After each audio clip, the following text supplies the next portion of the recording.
Talking a moment to Alan Duncan, documentary filmmaker, a man that travels backwards and forwards to some of these refugee camps in Syria. We've got a clip for you as well of Shamima Begum. There was a story yesterday suggesting that these refugee camps, which Alan and I have spoken about many times, could be emptying out now, and they're filled with people with ISIS shall we say, hereditary feelings, and people who support and have supported ISIS and fought on ISIS's behalf for quite a long time. Check this out.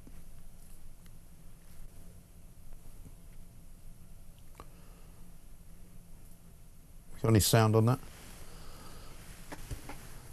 That's Shamima Begum, I believe, sitting there waiting for somebody to talk to her.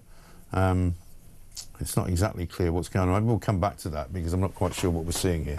Let's talk to Alan Duncan. He might be able to talk us through it. Alan, very good morning to you. Oh, hiya, Mike. Yeah, thanks for having us on. How are you? Not too bad at all. Looks like somebody tried to get an interview with Shamima Begum. You've managed to do that on several occasions. What do you make of this particular situation? See, the thing is, you've got to bear in mind with Begum, she's pretty media savvy.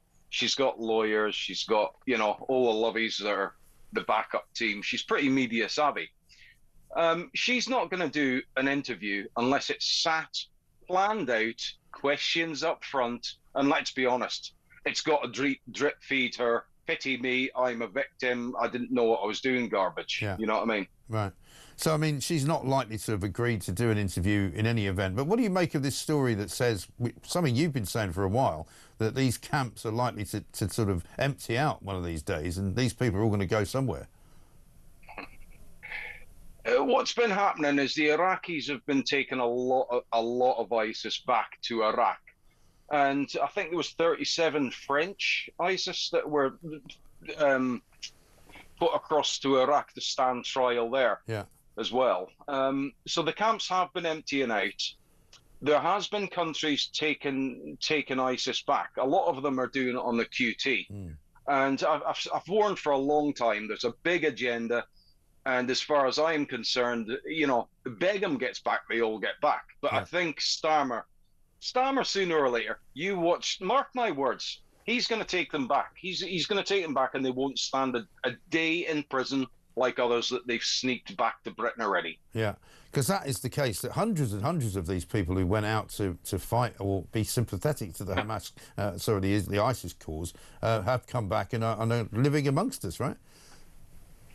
Yeah, what I can say on that, Mike, is, you know, I can say this because it's ongoing. I do know for a fact there is an ongoing investigation into one ISIS at the minute in Britain, which could lead to a trial in Britain, and it would be the first trial connected to crimes to Yazidis. It would be the very first trial in Britain if they go ahead. That's all I can say. Right, okay. With charges of him.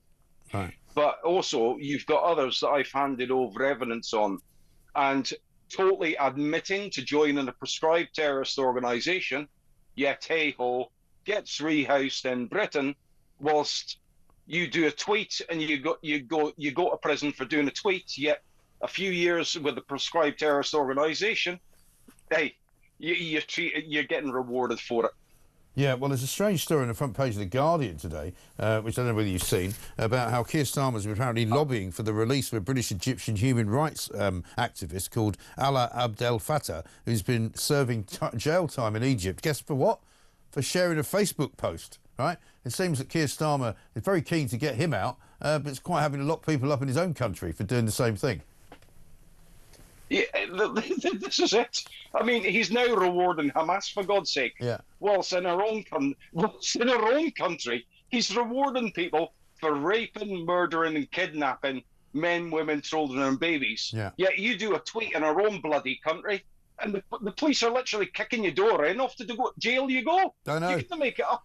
But then he's sort of lobbying to get somebody released from prison in another country who's been locked up for the same thing. Yeah. It doesn't make any sense. But listen, it's great to see you, Alan. We'll catch up with you again soon. We've got to run. Alan Duncan, a documentary filmmaker. There was an attempt to interview Shamima Begum, by the looks of things, by some people associated with Daily Express. They didn't manage to get it in any way, shape or form because, as he says, she's fairly savvy about this kind of thing now, and she only does things which are very likely to result in her being welcomed welcomed back to Britain with open arms. At the moment, she's still persona non grata here, as indeed she should be.